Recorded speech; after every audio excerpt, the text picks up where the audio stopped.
মুহররম মাস পবিত্র মাস। মুসলমানদের জন্য একদিকে শোক আরেকদিকে আনন্দ। এই মাসের অনেক ফজিলত রয়েছে। আসুন আমরা প্রথম রাত্রের দোয়া শিখব এবং আমল করব।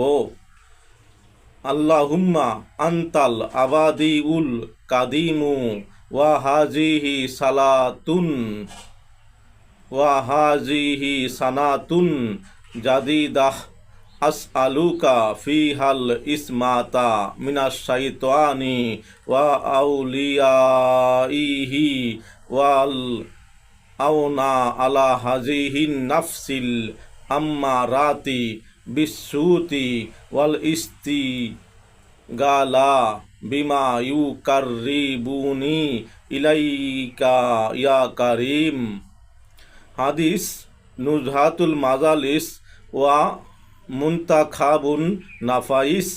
আসুন আমরা এই দোয়াটি করি, বেশি বেশি নেকি অর্জন করি।